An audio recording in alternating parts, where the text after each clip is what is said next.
ప్రియులారా, ఈ లోకంలో మనం సంపాదించుకోవాల్సింది ఏంటి అనే ఒక విషయాన్ని మనము బైబిల్‌లో నుండి ధ్యానం చేద్దాం. ఈ భూమి మీద పుట్టిన ప్రతి మనిషి తన జీవితంలో ఏదో ఒకటి సాధించాలి అని తపన పడుతూ, ప్రయాసపడుతూ, కష్టపడుతూ దాని కొరకు నిరంతర శ్రమ పడుతూ ఉంటాడు. ఎందుకంటే అది పడతాం, అలా పడాలి. ఎందుకంటే మన జీవితాన్ని మనమే కొనసాగించుకోవాలి గదా! అలాంటి ఈ మానవ లోకంలో మనుషులు సంపాదించుకోవటం ఎన్ని సంపాదిస్తున్నాడనంటే ఆస్తులను సంపాదించుకుంటున్నాడు. విద్యను సంపాదించుకుంటున్నాడు.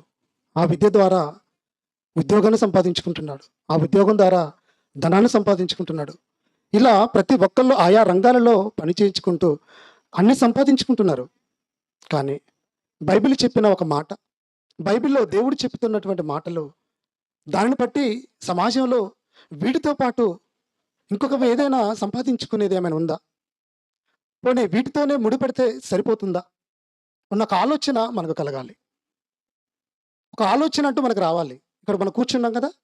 కనుక మీరందరూ నేను చెప్తున్నప్పుడు మీరు ఆలోచించండి. అదే నేను మీకు చెప్పేది. బైబిల్ ఏం చెప్తుంది? దేవుడు ఏమి రాయించి మనకిచ్చాడు? అందులో విషయాలన్నిటిని మనకు ఉపయోగపడతాయా? ఇన్ని భిన్నమైన కోణాలను మీరు ఆలోచించండి. ప్రతి ఆలోచనకు దేవుడు మనకి సమాధానం ఖచ్చితంగా చెప్తాడు. ఇకపోతే ప్రియమైన దేవుని వల్లరా, ఈరోజు మనుషులకి చెప్పాలని ఉంటుంది. కానీ వినేవాళ్ళు అందరూ ఉండరు. కొందరు మాత్రమే ఉంటారు. కొందరే ఉంటారు.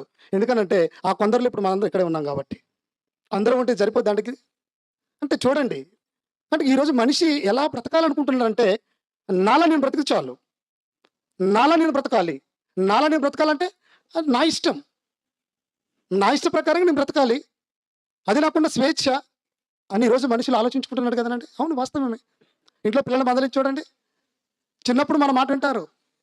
పెరిగి పెద్దయిన తర్వాత అన్ని విషయాలలో మన మాట వింటారా? ఇక నువ్వు చెప్పినా ఇప్పుడు కూడా వినాలా అన్న స్థాయికి వచ్చేసారు ఈరోజు పిల్లలు. ఒకప్పుడంటే చెప్తే విన్నాం. ఇక నాకంటూ ఇష్టమేమి లేదా? చూసారా ఎటుపోయారు? కనుక అందుకే మనిషి ఈరోజు తన ఇష్టాను ప్రకారంగా జీవించాలనుకుంటున్నాడు. కానీ కొన్ని విషయాలు మనం ఆలోచిస్తున్నానండి. మనము మన ఇష్టానుసారంగా జీవించినా ఒక మనిషి మనిషిగా జీవించటం నేర్చుకోవాలి. ఎందుకంటే ఒక ఏమంటే మనిషి ఈరోజు ఎలా ఉంటున్నాడు, ఎంత జ్ఞానంతో ఎదుగుతున్నాడంటే పక్షిలా ఎగరగలుగుతాడు. ఒక మనిషి పక్షిలా ఎగరగలుగుతాడు. సముద్రంలో ఒక చేపలా ఈదగలుగుతాడు. కానీ తన ఉన్న సమాజంలో మనిషి మనిషిగానే బ్రతకలేకపోతున్నాడు. అవునంటారా కాదంటారా చెప్పండి? అది పరిస్థితి అది. ప్రియమైన దేవుని వల్లారా, ఈరోజు మీరు సమాజంలో ఎలా ఉన్నారో ఆలోచించండి మనుషులు. మనిషి మనిషిగా విలువలు కోల్పోతున్నాడు. మానవ సమాజంలో మనుషులేనా అనేటువంటి ఒక ఆలోచన మనకు కలుగుతుంది. ఎందుకు? చుట్టూ ఉన్న పరిస్థితులను బట్టి చూస్తుంటున్నప్పుడు, వార్తలు వింటున్నప్పుడు, చదువుతుంటున్నప్పుడు, కొన్ని కొన్ని విషయాలు మనకు తెలిసినప్పుడు వీటిని అన్నిటిని చూస్తుంటే మనం అడవిలో ఉన్నామా, మృగాల మధ్య ఉన్నామా, మనుషుల మధ్య ఉన్నామా అన్న సందేహం, అన్న అనుమానం, అన్న ప్రశ్న మన మధ్యలోనే కలుగుతుంది కదా! కలుగుతుంది. దీనికంతటికి కారణం ఏంటి? ఆ కారణాలు మనం తెలుసుకోవాలి. పిల్లవాడికి మార్కులు ఎందుకు రావట్లేదని అంటే వెంటనే పోయి అడుగుతాం. ఏంటంటే మా వాడికి మార్కులు బాగా వస్తాయని చెప్పారు. ఫౌండేషన్ బాగుంటుందని చెప్పారు. మరి ఏమైపోయిందని మార్కులు తక్కువ వచ్చినప్పుడు ఒక తల్లిగా, ఒక తండ్రిగా నువ్వు పోయి అడుగుతావు. ఏంటంటే మా వాడిది డెవలప్‌మెంట్ లేదు. మార్కులేం పెరగట్లేదు. అనుకుంటున్నప్పుడు మన జీవితంలో కూడా మనం కూడా ఇలాంటి ప్రశ్నించుకోవాలి కదా! కనుక ఈ భూమి మీద ఉన్న మానవులు మనుషులంగా బ్రతకాలి అనంటే ఖచ్చితంగా మనకు ధర్మం అవసరం. ఏంటా ధర్మం? అదే బైబిల్ చెప్తున్న ధర్మాలు. బైబిల్ చెప్తున్న మాటలు ఈరోజు మనకు కావాలి. అందుకే బైబిల్ ఎంత చక్కని మాటలు చెప్తుందో మీకు చూపిస్తాను. కీర్తనల గ్రంథం ఒక మాట చూద్దాం. ఈరోజు మనం వాక్యం వినటానికి వచ్చాం కదా! వాక్యం వినటానికి వచ్చిన మనం వాక్యం ఏం నేర్పుతుంది, మనకేం తెలియజేస్తుంది అన్నప్పుడు ఒక మాట చూడండి. 19వ అధ్యాయము కీర్తనల గ్రంథం 19వ అధ్యాయము 8వ వచనాన్ని ఒకసారి మనం చదువుదాం. యెహోవా ఉపదేశము నిర్దోషమైనవి, అవి హృదయమును సంతోష పరుచును. ఎంత మంచి మాట దేవుడు చెప్తున్నాడు చూడండి సమాజానికి. యెహోవా అనగా దేవుడండి. యెహోవా ఉపదేశములు అంటే ఆయన చెప్పేటువంటి ప్రతి మాట. ఇప్పుడు నేను మీకేం చేస్తున్నాను? ఉపదేశం చేస్తున్నాను. ఉపదేశం అంటే చెప్పటం. నా మాటలు చెప్పటం లేదు సుమా. దేవుని పక్షాన నిలబడి దేవుడు చెప్పమని చెప్తున్నాను. దీన్నే ఉపదేశము అంటారు. స్పీచ్ ఇవ్వాలి కదా! ప్రియమైన దేవుని వల్లరా, ఇక్కడ దేవుడు సమాజానికి ఇస్తున్నాడు. ఏమని? యెహోవా ఉపదేశములు. నిర్దోషమైన అందులో ఏ దోషం లేదు, అందులో ఏ తప్పు లేదు, అందులో ఏ మోసం లేదు, అందులో ఏ దగా లేదు, అందులో ఏ కుట్ర లేదు. దేవుని మాటలలో ఉన్న విషయాలు మనం తెలుసుకోవాలి. ఎందుకనంటే దేవుని ఉపదేశాలు కనుక, దేవుని మాటలు వినకుండా ఒకవేళ మనం బ్రతికితే సమాజంలో ఎవరి మాట అయినా విని మనం మోసపోతాం. మీరు బాగా గమనించాలి.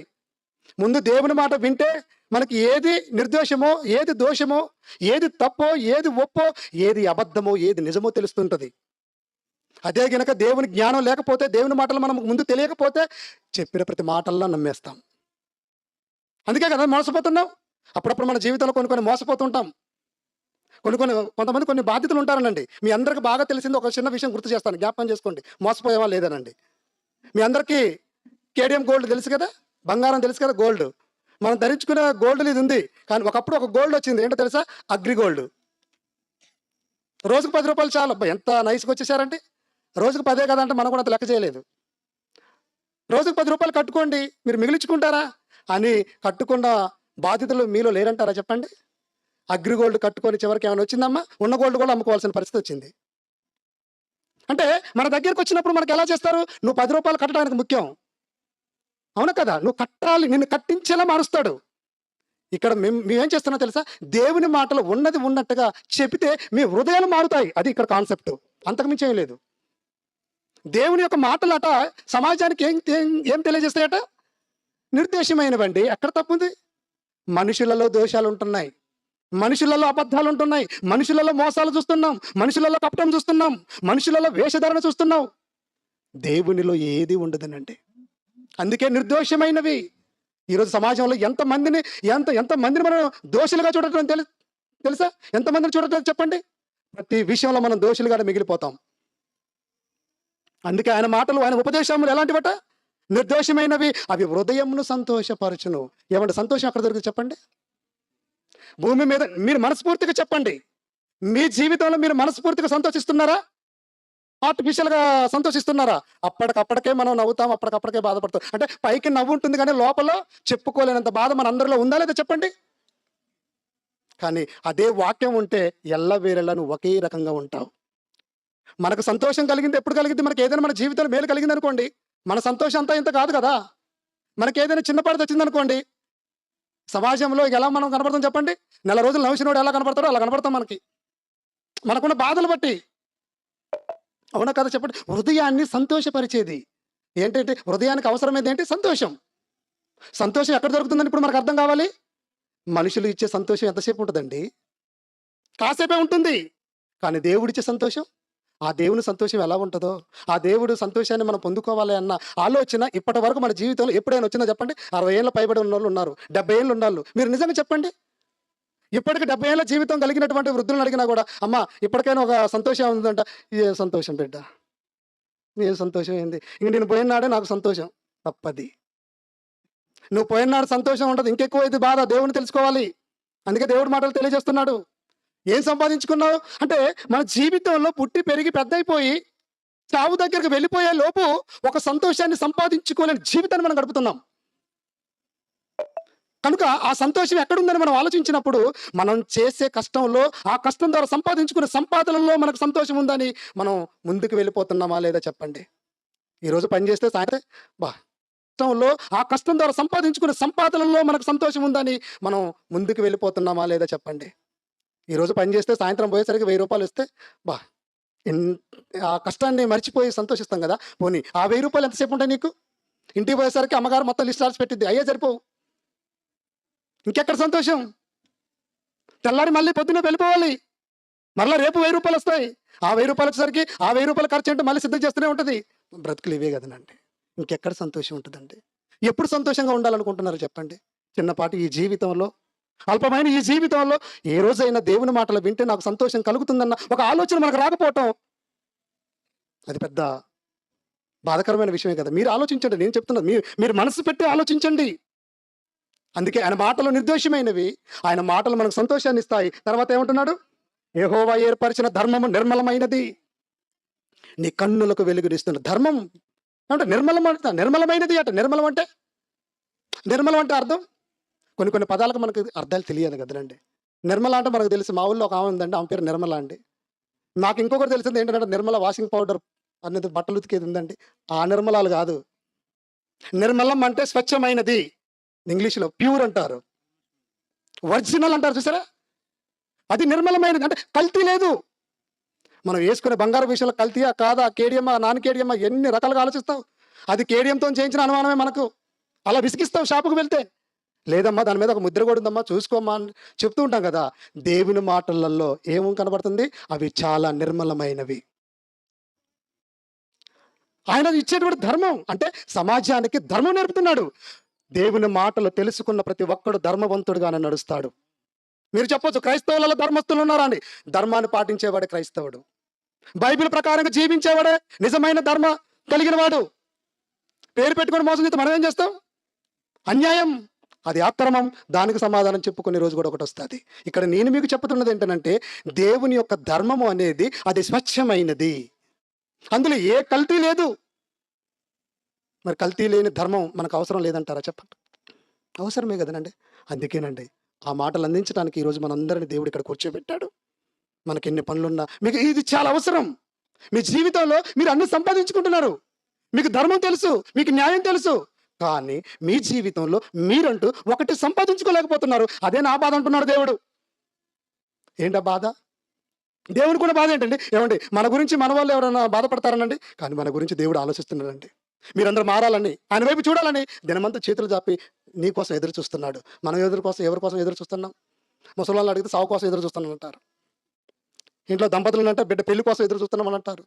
అదే చదువుకుంటున్న ఉద్యోగం ఉద్యోగం కోసం ఎదురు చూస్తున్నాం అంటారు. అంటే అందరూ బిజీయేనా? అందరూ బిజీయే. అమ్మా ఎవరైనా 100 మందిలో అడిగితే ఒక్కళ్ళైనా దేవుని గురించి ఎదురు చూస్తున్నాను, దేవుడి కోసం చూస్తున్నాను అన్న వాళ్ళు ఎవరైనా ఉంటారా అండి? అలాంటి వాళ్ళకి పాదాభివందనం చేయాలి. ఆ ధర్మాన్ని చెప్పాలి. ఈ గ్రామంలో ధర్మాన్ని నిలబెట్టాలి. ఎడ్జల్ల వాళ్ళకి వచ్చిన ఆలోచన చాలా గొప్పది కదనండి.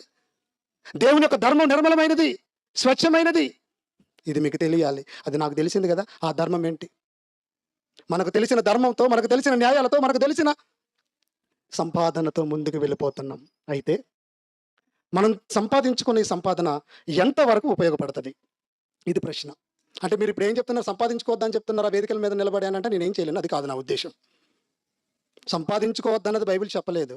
సంపాదించుకోవాల్సింది కూడా ఒకటి ఉంది. దాన్ని మీరు మర్చిపోతున్నారు. దానితో పాటు ఇది కూడా సంపాదించుకోండి అని బైబిల్ చెప్తుంది. అదే నేను మీకు చెప్తున్నాను. Okay, understand? అర్థమవుతుంది కదా? దయచేసి వినండి. ఏంటి ధర్మం చూద్దాం. ఒక మంచి మాట ఈ సమయంలో చూద్దాం. ప్రసంగి గ్రంథం. ఈ లోకంలో మనం ఈ దేవుడిచ్చిన దేహంతో ఎంతో సంపాదించుకున్నాం కదా.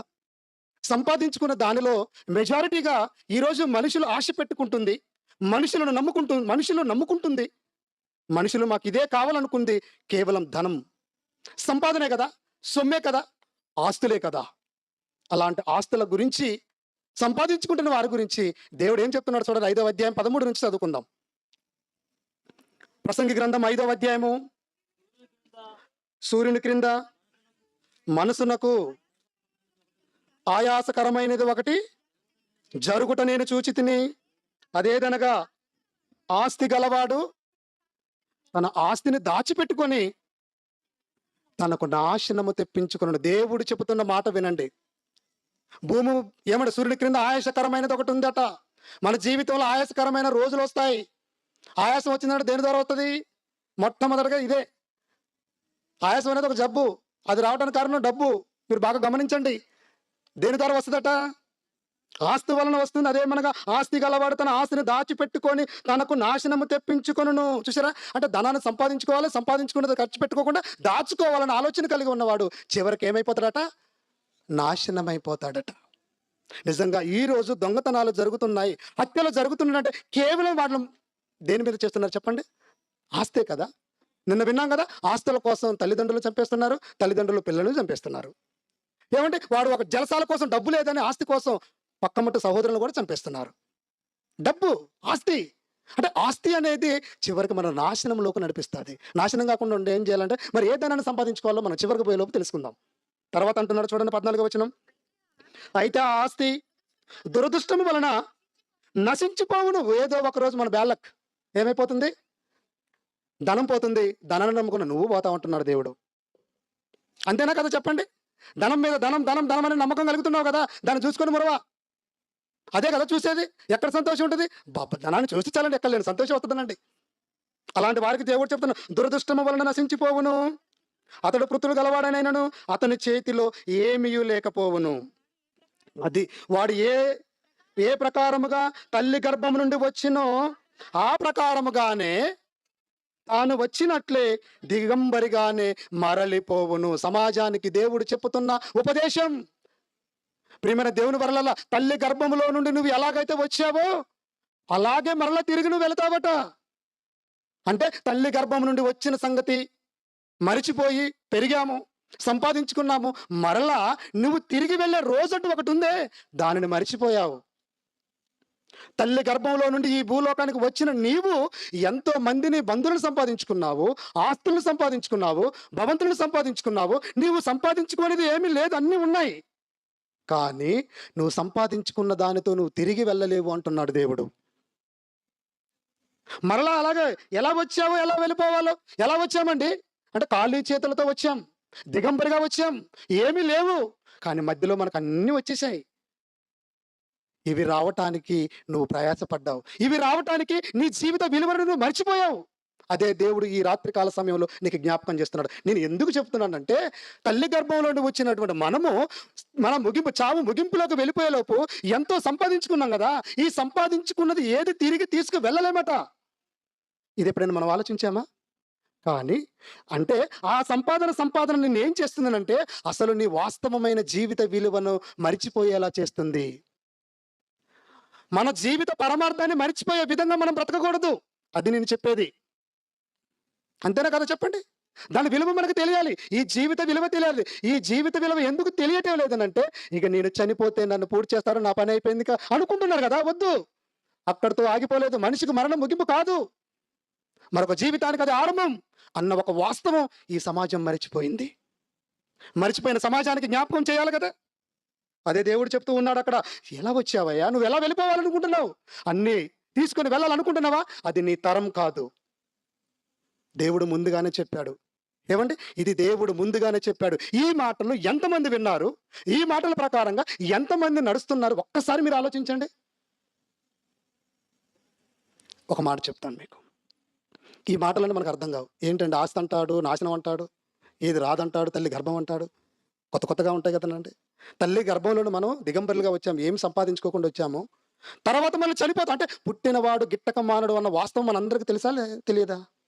తెలుసు కదా. మనం సంపాదించుకున్నది ఏది మనతో, మరి దాని కొరకు మనం ప్రాకులాడుతున్నామా లేదా? అంతే కదా. దానికోసం అవసరమైతే బంధాన్ని కూడా దూరం పెడతావు, బంధాలను దూరం పెడతావు. భర్త అయితే భార్యను దూరం పెడుతుంది, భార్య భర్తను దూరం పెడతాడు. అవసరం పిల్లలు ఒకరికొకరు ఇలా దూరం అయిపోతున్నారు. వీళ్ళ మధ్యలో చేరిందేంటి? ధనం, ఆస్తులు. అది ఇవి రావటం వలన దేవుడు ఇచ్చిన ఈ జీవిత పరమార్థాన్ని మనం మర్చిపోయామా? మర్చిపోయాం. అలా మర్చిపోయి మనం బ్రతికితే చాలా ప్రమాదకరం. అలా ప్రమాదకరంలోకి వెళ్లకుండా ఉండాలన్నదే ఈరోజు నేను చెప్తున్నాను. సమాజంలో ఏమంటే, నేను బైబిల్ చెప్తే మీరు నమ్మరు కదనండి. అంటే బైబిల్ అండి, వాళ్ళు రాసుకున్న పుస్తకం అండి, అది వాళ్ళకు అనుకూలంగా ఉంటుందనండి. ఇదే కదా సమాజం మాట్లాడుకునేది? వద్దండి. అంటే బైబిల్ చరిత్రలో ఉన్న పుస్తకం అని మనకు తెలుసు, ఇది వాస్తవమైనటువంటి పుస్తకం అని మనకు తెలుసు. ఇది చెప్తే మీరు నమ్మవా? అయితే సమాజంలో నువ్వు చదువుకుంటున్న చదువులలో నీకు నేర్పిన చరిత్ర అంటే ఒకటి ఉంది కదా. మనకు చరిత్ర ఉంది కదా, నువ్వు పాఠ్య పుస్తకాలు చదువుకుంటున్నాం కదా. అందులో ఉన్న చరిత్రని మీరు ఒకటి చెప్పేస్తాను, అంత జాగ్రత్తగా వినండి. ఏమంటే, సంపాదించుకొని ఈ సంపాదనలో ఆయన కోల్పోయిన మాటలు తన ద్వారా చెప్తున్నాడు. తన మాటల ద్వారా ఏంటో తెలుసా? ఒక వ్యక్తిని మీకు పరిచయం చేస్తాను. ఎవరు అనంటే, ప్రపంచాన్ని ఏలినటువంటి సామ్రాజ్యాలలో 3వ సామ్రాజ్యం గ్రీక్ సామ్రాజ్యం. ఆ గ్రీక్ సామ్రాజ్యాన్ని అధిరోహించినటువంటి, ప్రపంచాన్ని జయించినటువంటి ఒక వ్యక్తి మనకు తెలుసు. చదువుకున్న వాళ్ళకు బాగా తెలుస్తుంది, చదువు లేని వాళ్ళకు కొద్దిగా తెలియకపోవచ్చు. అతని పేరు అలెగ్జాండర్. గ్రీకు వీరుడు అంటారు ఆయన్ని. అలెగ్జాండర్ ఆయన సంపాదించుకున్నాడు. ఏంటో తెలుసా? ప్రపంచాన్ని గెలిచాడు. చివరికి మన భారతదేశాన్ని కూడా వచ్చాడనండి. అంటే ఆయనకు ఒక పిచ్చి ఏంటి? అధికారం కావాలి. ప్రపంచాన్ని నేను జయించాలి, ప్రపంచం అంతా నా పేరే చెప్పుకోవాలి. ఆయన స్టేటస్ అది. గెలవాలి, నాకున్న బలం ఉంది, సైనికులు ఉన్నారు, ఆస్తులు ఉన్నాయి, నేను ఎక్కడికి పోయినా యుద్ధం చేయగలను, నా మీదకి ఎవరైతే శత్రువులు వస్తారో సునాయాసనంగా నేను వాళ్ళని గెలవగలను. అంత ధైర్యంతో ముందుకు సాగుతూ ఏ దేశానికి వెళ్ళిపోయినా ఆ దేశాన్ని మట్టు మరిపించి ఆ దేశాలను స్వాధీనం చేసుకుంటూ గొప్పగా ఎదుగుతూ ఉన్నాడు. చివరికి మన భారతదేశానికి కూడా వచ్చాడు. మన భారతదేశానికి వచ్చి మన భారతదేశాన్ని కూడా స్వాధీనపరుచుకున్నాడు. కానీ తిరిగి వెళ్ళే లోపు ఏమి జరిగిందో మనకు తెలియాలి ఒక వాస్తవం. ఎక్కడ అలెగ్జాండరు, ఎక్కడ భారతదేశము సంపాదించుకొని ఎంతమందినో పట్టున పెట్టుకున్నాడే. అలాంటి ఆయన ఏమండి అన్ని రోజులు ఆయన అయ్యాయి. ఆయన రోజు కానదంటూ ఒకటి వచ్చింది. మీరందరూ తెలుసుకోవాల్సిన విషయం ఏంటంటే, మనం ఏమనుకుంటామంటే అన్ని రోజులు నాయే అనుకుంటావు. అదే వద్దంటున్నాం. అన్ని రోజులు మనవి కాదు. నీది కాని రోజు అంటూ ఒకటి వస్తుంది నీ జీవితంలో. అది మరిచిపోవద్దు. ఆయన కూడా అనుకున్నాడు, ఎవరు నాకు అడ్డు, ఎవరు నాకు ఎదురుపడేది, ఎదురు పడిన ప్రతి తలను తీసి వేయగలను, చంపగలను. చంపాడు. వేల మందిని సంపాదించుకున్నాడు. ఆయనకి ఎన్ని రత్నాలు, రాసులు, మణులు, మాణిక్యాలు, విపరీతమైన బంగారం, వెండి సంపాదించుకొని భారతదేశానికి వచ్చి చివరికి భారతదేశంలో నుండి తిరిగి వెళ్ళాలనుకున్నాడు. ఈలోపు ఏమైపోయిందో కానీ ఒంట్లో జ్వరం ప్రారంభమైంది. చలి జ్వరం. బాధపడిపోతున్నాడు.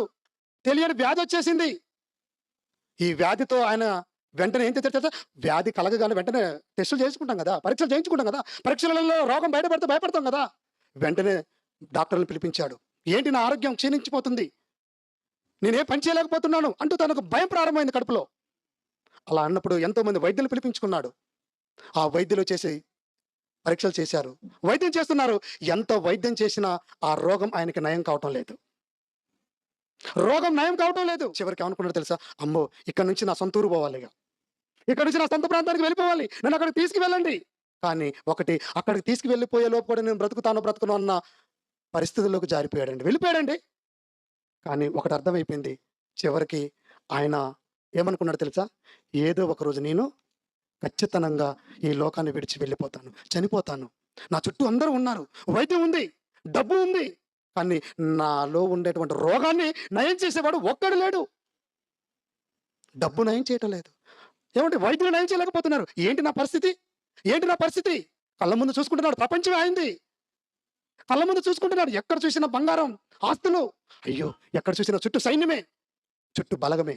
ఏంటి నా పరిస్థితి అనుకొని ఏమండి చావు ముగింపులోకి వెళ్ళిపోయిన తర్వాత ఈ ప్రపంచానికి ఒక వాస్తవాన్ని చెప్పాలనుకున్నాడు ఆయన. ఈ ప్రపంచానికి ఒక నిజాన్ని చెప్పాలి. ఏంటి ఆ నిజం అన్నప్పుడు అందరిని పిలిచాడు. చుట్టూ ఉన్న సైనికులు పిలిచాడు, వైద్యులు పిలిపించి ఆయన 3 విషయాలు చెప్పాడండి. ఈ ప్రపంచానికి 3 విషయాలు తెలియచేయాలి. ఏంటి అని ఆలోచించినప్పుడు ఆయన అన్నాడు, నాకు వచ్చినటువంటి రోగం ఉంది కదా, ఏమండి ముందుగా నేను తల్లి గర్భంలో నుండి ఊరికినే వచ్చాను, దిగంబరిగా వచ్చాను. ఈ చేతులతో నేను ఎంతో మందిని చంపాను, అవసరమైతే సంపాదించుకున్న ఏది కూడా నాతో రావట్లేదని తన మనసుకు తెలిసిపోయింది కదా. తన మనసుకు తెలిసిన వాస్తవాన్ని చుట్టూ ఉన్న సమాజానికి కూడా తెలియాలనుకున్నాడు ఆయన. అప్పుడు ఇగో నా కోసం ఒక మంచి పెట్టెను చేయించండి, ఆ పెట్టెలో నన్ను తీసుకువెళ్ళండి. కానీ ఆ పెట్టెలో పెట్టినప్పుడు మీరు ఏం చేస్తారో తెలుసా? ఇగో ఈ పెట్టెలో పడుకోబెట్టిన తర్వాత నా 2 చేతుల్ని బయటికి మాత్రం పెట్టండి అని చెప్పాడు. మొదటిది, నేను చనిపోయిన తర్వాత పెట్టెలో పెట్టిన తర్వాత ఈ 2 చేతులు నన్ను బయటికి వెళ్ళి మీరు పెట్టెలో మోసుకొని పోండి అన్నాడు. ఎందుకండి? ఎందుకు? అప్పుడు అన్నాడు, నేను తల్లి గర్భంలో నుండి ఏమి తీసుకురాలేదు, ఎంతో సంపాదించుకున్నాను, సంపాదన నాతో వస్తుందేమో అనుకున్నాను, అది ఏది నాతో రావట్లేదన్న ఒక వాస్తవాన్ని చుట్టూ ఉన్న వారికైనా తెలియాలి కదా అనుకున్నాడు. ఈ విషయంలో అందుకే బయట పెట్టమన్నాడు. ఆయన కోరుకున్న 2వ కోరిక ఏంటో తెలుసా? ఒకవేళ నా పాడను అంటే నా సమాధి పెట్టని మోస్తుంటారు కదా, మీరు ఆ బాక్స్ను మోస్తారు కదా, మోసేవాళ్ళు నా రక్త సంబంధులు కాదు, నా సైనికులు కాదు. నా పెట్టె మోయవలసింది ఎవరో తెలుసా? వైద్యులే మోయాలి, డాక్టర్లే మోయాలి. ఏంటండి డాక్టర్లు ఎందుకు మాత్రం? శవాన్ని మాత్రం డాక్టర్లు శవాన్ని చేస్తారు కానీ అవసరమైతే శవాన్ని కూడా ఏమంటే బతుకున్న వాళ్ళని ఏమంటే రోగంతో ఉన్నారు బ్రతికిస్తూ ఉంటారు. అవసరమైతే ఒకసారి వికటించినప్పుడు ప్రాణాలు పోవట్లేదా చెప్పండి? నిజమండి, మైబాద్లో జరిగిందండి. మా స్కూల్లో చదువుతుంటాడు పాప, 6వ తరగతి. అపెండిక్స్ ఏదో ప్రాబ్లం వస్తే చనిపోయాడనండి 6వ తరగతి బాబు. ఆ హాస్పిటల్ మీద ఇదంతా ఫైట్ చేశారు. సరే ఏదైనా ఒక వాస్తవం, వైద్యులే మోయాలట. ఎందుకు వైద్యులు మోయాలి అంటే అప్పుడు చెప్పాడు ఏంటో తెలుసా? ఎంత వైద్యం ఉన్నా, ఎంత డబ్బు ఉన్నా నయం చేయలేని వాళ్ళు కూడా ఉంటారు. డాక్టర్ల వల్ల కూడా కాలేదు అంటే నేను చనిపోవటం ఆపటం డాక్టర్ల వల్ల కాలేదు. ఎంత మంచి మాట చెప్పాడండి. నేను చనిపోతున్నానన్న సంగతి నాకు తెలిసింది కదా! మరి నన్ను బతికించండి రా, నన్ను బతికించండి రా, నన్ను కాపాడండి రా అంటున్నాడు ఆయన. పిలిపించాడు ప్రపంచంలో ప్రఖ్యాతిగాంచిన వైద్యులను. కానీ ఏ ఒక్కళ్ళు కూడా చేతులెత్తేసారు చివరికి. దేవుడా నువ్వే దిక్కు. అందుకే డాక్టర్లు కూడా బ్రతికించలేరు, డాక్టర్లు కూడా మరణాన్ని ఆపలేరు. అందుకే వాళ్ళు నా పెట్టెను మోయాలి. మూడోదేంటి? మూడోదేంటనంటే ఒకసారి మొత్తం వెనక్కి చూడండి. ఎందుకంటే మీరు వెనక్కి చూడకండి. ఏమున్నది? నేను సంపాదించిన ధనం, నేను సంపాదించుకొని కూడబెట్టుకున్న ధనం ఉంది. బంగారం, వజ్రాలు, వైడూర్యాలు, గోమేధికం చాలా విలువైనవి ఉన్నాయి. అవన్నీ తీసుకొచ్చి ఎక్కడి నుంచి అయితే నన్ను తీసుకుంటూ వెళ్ళిపోతారు శ్మశానానికి, అక్కడ దాకా అవన్నీ నీ కాళ్ళ కింద పరచండి అన్నాడు. సంపాదించుకున్న ప్రతిదాన్ని ఏం చేయాలి? మీ పాదాల కింద పరుచుకుంటూ వాటి మీద నన్ను తీసుకువెళ్ళండి. ఎందుకనంటే అదే కదా నన్ను బ్రతికించలేదు. ఇక్కడ మనం తెలుసుకోవాల్సింది ఏంటో ప్రియులారా తెలుసా? అంటే జీవిత విలువ ఎప్పుడు తెలిసింది? మరణ ఛాయలోకి వెళ్ళిపోయిన తర్వాత తెలిసింది. మరణ దశలోకి వెళ్ళిపోయిన తర్వాత తెలుసుకున్నాడు. అమ్మ ఏది రావట్లేదా? అందుకే ఈ సమాజానికి చెప్పాలనుకున్నాడు. సంపాదించుకోవాలి, సంపాదించుకోవాలి, సంపాదించుకోవాలి, సంపాదించుకోవాలి, ఓ తిరగాలి తిరగాలి అని. ఏమండి, ఇలా తిరిగి నా ఆరోగ్యాన్ని పాడు చేసుకున్నాను, నా మంచితనాన్ని పోగొట్టుకున్నాను, ఎంతో మందిని చంపేశాను, ఎంతో అన్యాయంగా బ్రతికాను కదా. నా జీవిత విలువ నన్ను తెలియకుండా చేసిందే ఈ సంపాదన. ఇంకిదెందుకు బ్రతికించలేనిది అని ఆలోచించి ఈ వాస్తవాలు ఈ సమాజానికి చెప్పాలి అని అలా తీసుకువెళ్ళాలన్నాడు. అలా ఆయన ఖననం చేశారు. ఇది ప్రపంచంలో జరిగిన సంగతి. దీన్ని కాదన్న వారు ఎవరు ఉండరు. తెలియలేని వాళ్ళు ఉంటే ఉండొచ్చేమో, కానీ ఇది వాస్తవం కదా. అంటే ఒక అలెగ్జాండర్ ఈ సమాజానికి ఒక వాస్తవాన్ని చెప్పాడా? ఏం చెప్పాడు? సంపాదన సందడిలో నేను ఉండిపోయి నా జీవితాన్ని నేను పాడు చేసుకున్నాను, ఎంతో వేదన పడుతున్నాను, ఎంతో దుఃఖపడుతున్నాను, కానీ ఏంటి లాభం? వద్దు, సంపాదన కోసమే నా జీవితాన్ని నేను మరిచిపోయి బ్రతికాను. ఆ సంపాదనే నాకు పనికి రానప్పుడు ఎందుకండి ఆ సంపాదన? ఆలోచించండి. మరి ఏం సంపాదించుకోవాలండి? మంచితనం సంపాదించుకోవాలి. మంచితనం సంపాదించుకోవాలి. మంచితనం ఏడుంది చెప్పండి? రాజ్యాలు జయించాడంటే ఎంతమందిని చంపుంటాడు? ఎంతమంది అన్యాయం చేసి ఉంటాడు? ధర్మం చెప్తున్నది బైబిల్. ఎవరిని, ఏ వ్యక్తిని నువ్వు అన్యాయం చేయకూడదు, అన్యాయంగా సంపాదించుకోకూడదు, ధర్మంగా బ్రతకమని చెప్తున్నాడు. కానీ ధర్మంగా బ్రతికాడా? ఎప్పుడు తెలిసింది? చచ్చిపోయేటానికి ధర్మం తెలిసిందా? అది ఈ చరిత్ర మనకు చెప్పిన నిజమైతే ఇందాక మనం చదువుకున్న లేఖన పాపం ఆయనకంటే ముందున్నది కదా. అంటే బైబిల్ ఎంత గొప్పదో చెప్పండి. చరిత్రకే చరిత్రను తెలియజేసే పుస్తకం, అందుకే బైబిల్ అంటారు. ఈ వాస్తవం చెప్తే ఏమంటారు? నువ్వు మతం చెప్తున్నావు అంటారు. దయచేసి దండం పెట్టి చెప్తున్నాడు, మతం అనే రంగు పూయకండి. మార్గం అనేది ఇది, బైబిల్ మార్గం. క్రైస్తవ్యులు మార్గం దాన్ని చూపించేవాళ్ళు. అన్యాయంగా మాట్లాడకండి, తెలియకుండా మాట్లాడకండి, తెలుసుకొని మాట్లాడండి. ఇందులో ఏమైనా తప్పు ఉందనండి? మా మతంలోకి రావాలని మెడ మీద కత్తిపెట్టి రండి మారండి అని చెప్తున్నావా? వేసి ఒప్పుకుంటున్నావా? లేదనండి, బలవంతాలు లేవు. నీ మనసుకు నచ్చితే రా, నచ్చితే ఆయన ఫాలో కా. అంతకు మించి బైబిల్ ఏం చెప్తా? ప్రేమైన దేవుని వల్లరా ఈ రోజు మనం వారు చూసాము. ఇక్కడ అదే ప్రసంగి ద్వారా మనకేం చెప్తున్నాడు దేవుడు? తల్లి గర్భం నుండి నువ్వు ఎలా వచ్చావో అలాగే తిరిగి వెళ్ళిపోదామన్నా బైబిల్ చెప్తే నమ్మలేదు. ఈ లోకంలో ఉన్న మనుషులు చెప్తే నమ్ముతారు. ఇది ఏమైనా న్యాయమని నేను మిమ్మల్ని అడుగుతున్నాను. చెప్పింది కదనండి, దేవుడు ముందుగానే చెప్పాడు కదా. మీరు ఒకసారి ఆలోచించండి. కనుక ఏమండి, మీరు సంపాదించుకోండి. కానీ మరి ఇక్కడ ఏంటంటే, మరి ఆస్తి సంపాదించుకుంటే ఇలా అయిపోతాడు. మరి మనం సంపాదించుకోవాల్సింది ఇంకోటి ఏమైనా ఉందా అంటే ఉంది. అది మనం నేర్చుకోవాలి. ఏమండి, ఇంకో విషయం చెప్తున్నాను. మనతో రాదు, మనం చనిపోయినప్పుడు రాదు అన్న దానికోసం మరొక మాట మీకు చూపిస్తాను. చూడండి, ఒక మంచి మాట. కీర్తన గ్రంథం 49వ అధ్యాయం. కీర్తనల గ్రంథము 49వ అధ్యాయం ఒకసారి చూద్దాం. 16-17 వచనాలు త్వరగా. ఒకడు ధన సంపన్నుడైనప్పుడు, వాని ఇంటి ఘనత విస్తరించినప్పుడు భయపడకండి. వాడు చనిపోవునప్పుడు ఏమీ కొనుపోడు. ఎంత మంచి మాట చెప్పిందండి బైబిల్. ఆలోచిస్తున్నారా? ఒకడు ధన సంపన్నుడైనప్పుడు వాని ఇంట ఘనత విస్తరించినప్పుడు భయపడకు. ఎంత ధనవంతుడో అని నువ్వు భయపడుతున్నావా? వాళ్ళు సంపాదించుకుంటున్నారు, నేను సంపాదించలేకపోతున్నాను, నా బతికేంటి చి అని అనుకుంటున్నావా? వద్దు, అలా అనుకోకండి. ఈరోజు సమాజం మనకి ఏం చెప్తుందో తెలుసా? అరే, బ్రతుకున్నప్పుడు ఏం చేయాలంటే 4 రాళ్ళు వెనక వేసుకోవాలట. ఏమమ్మా, ఏం వేసుకోవాలట? వెనక 4 రాళ్ళట. ఎందుకు? వేసుకొని కొట్టుకోవటానికి. మరి చివరికి పనికి వచ్చేది అదే. ఇక ఒకరు ధన సంపద ఉన్నప్పుడు, వాడి ఏంటో ధనం విస్తరించినప్పుడు నువ్వు ఎందుకు భయపడుతున్నావు? నాకు లేదనా? చాలా మంది ఏముందో, నా కుటుంబం ఏందో, ఏం సంపాదించవో, ఎప్పుడు సంపాదిస్తావో, సంపాదన సంపాదన సంపాదన అనుకుంటుంటారు. వద్దండి, సంపాదించుకున్న పరిస్థితి చూసాం కదా, చివరికి ఏమైపోయిందో కాళ్ళ కింద వేసే పరిస్థితి వచ్చింది. అలా అన్ని వాళ్ళని చూసి మనం భయపడవలసిన అవసరం లేదు. ఎందుకనంటే ఎంత ధనవంతుడైనా దానిని తీసుకొని వెళ్ళిపోలేడు అని దేవుడు చెప్పాడు. వాడు చనిపోయినప్పుడు కొనిపోడు, తీసుకొని పోడు. తీసుకొని పోలేని దానికోసం ఎందుకు తాపత్రయపడుతున్నావు? ఇప్పుడు ఈ టైంలో గ్రామ పంచాయతీలో మనిషికి 500 ఇస్తున్నాడంటే అప్పటిదాకా చేతగాని ఆమె కూడా కర్ర పట్టుకొని పోతుంటది. అవునా కదా చెప్పండి? అమ్మా, పెద్దమ్మ ప్రార్థన పెడుతున్నారు రామ్మ అంటే, అయ్యా చేత కావట్లేదే. 2 నెలల పింఛను రాత్రి 8కి ఇస్తారంటే అందరికంటే ముందే ఉంటారు. అవునా? సహజంగా జనరల్ సైకాలజీ ఆలోచించండి. అంటే మన మనసు ఎలా ఉంటుంది చెప్పండి? డబ్బు అంటే అందుకేనండి ఈరోజు ఇలా పరిస్థితి అయిపోతుంది. వద్దు. దేవుడు ఏం చెప్తున్నాడంటే, అలాంటి దాన్ని మనం చనిపోయినప్పుడు తీసుకొని పోలేం. అంటే నువ్వు చనిపోయేటప్పుడు నువ్వు కూడా ఏదో ఒకటి తీసుకొని పోవాలన్న ఆలోచన నీకు ఇప్పుడు కలగాలి. ఇప్పటిదాకా మనం ఏం విన్నామంటే సంపాదించుకున్నాం. సంపాదన మనతో రానప్పుడు అది సరే సంపాదించుకుంటే దాని కొరకు మన జీవితాన్ని మర్చిపోయి బ్రతకొద్దు అన్నది మనం నేర్చుకున్నాం కదా! మరి చనిపోయేటప్పుడు మనతో వచ్చేదేంటి? చెప్తాను, మీరేమన్నా వస్తారా? అదే కదా మన ప్రశ్న. మనం ఏం సంపాదించుకోవాలో తెలుసా? తిమోతికి రాసిన మొదటి పత్రిక 6వ అధ్యాయము 18, 19 వచనాలు కలిసి ఉంటే ఒకసారి చదువుకుందాం. వారు వాస్తవమైన జీవమును సంపాదించుకొను నిమిత్తం రాబోవు కాలమునకు అది మంచి పునాది తమ కొరకు వేసుకొనుచు మేలు చేయువారును సత్క్రియలు అను ధనము గలవారు. చూసారా?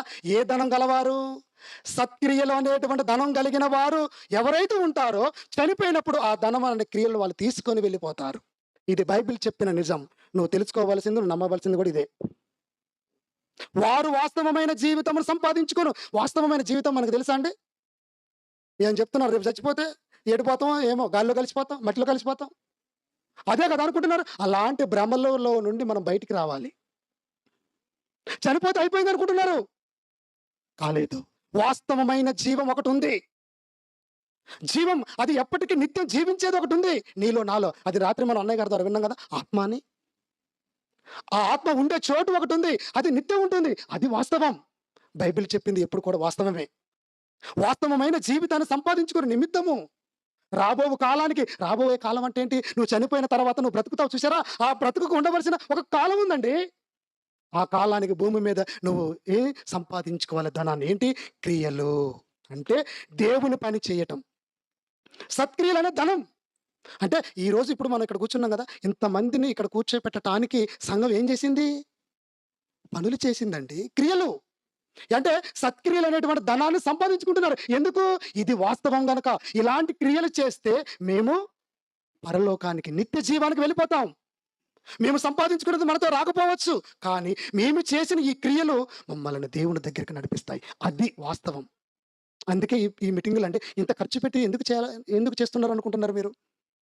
వాళ్ళకు వాస్తవమైన జీవితం ఒకటి ఉంది. ఇది కాదు. ఈ భూమి మీద ఉన్నది అశాశ్వతం. అశాశ్వతమైన ఈ జీవితంలో దేవుడిచ్చిన ఈ జీవితాన్ని మర్చిపోయి సంపాదన సందర్భంలో బ్రతుకుతున్నావు కదా. ఒక్కసారి మీ మనోనేత్రాలు తెరవండి, ఒకసారి కనులు తెరవండి, ఒక్కసారి మీరు మనసు పెట్టి ఆలోచించండి. నిజమే కాదు చెప్పండి? మనకంటే ముందున్న వారు ఎంతమంది సంపాదించలేదు చెప్పండి? అందుకే అంటారు రాజుల సొమ్మే రాళ్ళపాలైంది అని తెలుసు కదా. మరి 4 రాళ్ళు వెనక వేసుకోవాలని ఎందుకు అనుకుంటావు? రాళ్ళపాలు అయినప్పుడు మరి నువ్వెవరి పాలు? నువ్వు సంపాదించింది ఎవరి పాలు? దొంగల పాలు, దొరల పాలు ఎవరైతుందో తెలియదు. అందుకే ఇప్పుడు ఏం చేయాలి? ఏం సంపాదించుకోవాలి? క్రియలు, పనులు చేయండి. 4 మాటలండి. దేవుడి మాటలు చెప్తున్నారట. అయ్యగారు వచ్చారు, రండి విందాం ఏం చెప్తాడో. వినదాన్ని తప్పుంటే నిలదీద్దాం. తప్పేమైంది? మంచి మాటలే కదా, జీవితాన్ని మారుస్తాయి కదా. ఒక ఆలోచనతో మనం ఉంటే ఎంత బాగుంటుంది చెప్పండి? మీరు ఆలోచించండి. ఆల్మోస్ట్ మనందరం చాలా పెద్ద వయసులో పెరిగిపోతూనే ఉన్నాం. కాలం మన కోసం ఆగదు కదా. కానీ ఆగబోయే కాలంలో నువ్వు తెలుసుకోవాలి కదా ఒక వాస్తవం. ఇది వాస్తవం కాదు. నువ్వైనా నేనైనా మనం అందరం ఎవరైనా ఏదో ఒక రోజు విడిచి వెళ్ళిపోవాలి. వెళ్ళిపోయేటప్పుడు దేవుడు అడుగుతారు, ఏం తీసుకొచ్చావా అంటే, 4 రాళ్ళు అక్కడ వేసుకొని వచ్చానంటే అక్కడ పోయి కొట్టుకోను అంటాడు. పనులు దేవుని పనులు. నిజమేనండి, దేవుని పనులు మనం చేయాలి కదా. అందుకే ఆ క్రియలు అన్నాడు. ఏంటి ఆ క్రియలు? ఇది సత్క్రియలు అంటే వాక్య సంబంధమైన క్రియలు అంటారు. వాక్యం అంటే వాక్యాన్ని సంపాదించుకోవటం. వాక్యం అంటే ఎవరండి? వాక్యం అంటే ఎవరు? ఫిలిప్పీ పత్రిక 3వ అధ్యాయం ఒకసారి చూడండి, ముగిస్తాను. చివరి మాట ఫిలిప్పీ పత్రిక 3వ అధ్యాయం 9వ వచనం ఒకసారి చూడండి. క్రీస్తును సంపాదించుకొని ధర్మశాస్త్ర మూలమునైన నా నీతిని గాక అన్నాడు. క్రీస్తునందలి విశ్వాసం ఉంచండి. చూసారా? అంటే క్రీస్తును సంపాదించుకోవటం అంటున్నాడు. ఇందాక మనం చూసాం, ఆ ప్రసంగిలో చూసినటువంటి మాటను బట్టి మనం ఆలోచించినప్పుడు, ఇక్కడ ఒక ఆస్తిని మనం సంపాదించుకున్నాం కదా! అది మనతో రాదు కదా! కానీ నువ్వు చనిపోయే లోపు తెలుసుకోవలసినటువంటి వాస్తవం ఏంటంటే, ఇక్కడ ఒక ధనం ఉంది. ఆ ధనం ఏంటో కాదు వాక్యం. ఆ వాక్యం ఏంటో కాదు, ఎవరో కాదు, ఆయనే యేసుక్రీస్తుల వారు. అంటే నువ్వు చనిపోయే లోపు నువ్వు సంపాదించుకోవాల్సింది ఎవరిని? క్రీస్తుని. క్రీస్తుని సంపాదించుకుంటారా? సంపాదించుకుంటే నిత్యజీవం ఉంటాం. వాస్తవమైన జీవితం ఆయన మనకిస్తాడు. అందుకే ఆయన వచ్చాడు. 2000 సంవత్సరాల క్రితం వచ్చాడు. పుట్టాడు సామాన్యుడిగా, పెరిగాడు జ్ఞానవంతుడిగా, రక్షకుడిగా వచ్చేసాడు కదా! నీ కొరకు, నా కొరకు, మనందరి కొరకు సిలువలో మరణించాడు కదా! ఈరోజు తిరిగి లేచాడని అనుకుంటున్నావు కదా! మరలా నీ కొరకు రానే ఉన్నాడు. మనలందరూ తీసుకువెళతాడు. తీసుకువెళ్ళేటప్పుడు ఎవరైతే నా పనులు చేశారో, ఎవరైతే నన్ను సంపాదించుకున్నారో, ఎవరైతే నేను చెప్పిన మాటల మీద నమ్మకం కలిగి ఉన్నారో, ఏదైతే వాస్తవం అనుకున్నారో వాళ్ళను తీసుకొని వెళ్ళిపోతాడు. ఆయనతో పాటు వెళ్ళటానికి నీవు నేను సిద్ధంగా ఉన్నామా? ఒక్కసారి మీరు ఆలోచించండి. ఒక్కసారి మీరు ఆలోచించండి. ఈ రాకడ అయితే చివరి దినం, ఈ రాత్రి అయితే చివరి దినం. ఒకసారి ఏంటి మన పరిస్థితి? ఆయన వస్తే మనం అందరం వెళ్ళటానికి సిద్ధంగా ఉన్నామా? అందుకే ఒక్కసారి ఈ లోక సంబంధమైన విషయాలన్నీ పక్కన పెడదాం. అది ఏదైనా కానీ వాస్తవం అంటూ మనతో పాటు వచ్చేది, దాన్ని మర్చిపోయి బ్రతకకుండా ఇక నుంచైనా బ్రతుకుదాం. బ్రతుకు పరమార్థాన్ని తెలుసుకుందాం. ఆ బ్రతికే విధానంలో భక్తి, భయము, నీతి, నిజాయితీ కలిగి ఉంటే ఏమండి, చనిపోయిన తర్వాత నిత్య జీవానికి వెళ్ళిపోతాం. ఇదే యేసుక్రీస్తుల వారు మనకు నేర్పింది. కనుక ప్రియమైన దేవుని వల్లరా, ఈ లోకంలో నువ్వు ఏమి సంపాదించుకుంటున్నావు? సంపాదించుకున్నది ఏంటి? ఎంతవరకు ఉపయోగం ఉంది? సంపాదించుకున్న దానికి ఎంత నష్టం వస్తుందో ఒక్కసారి ఆలోచించి మంచి నిర్ణయం తీసుకొని క్రీస్తును సంపాదించుకోండి. క్రియలు చేసి అనేక మందిని ఆత్మలను కాపాడి ఆ దేవుడి లోకానికి మనం అందరం చేరుకుందాం.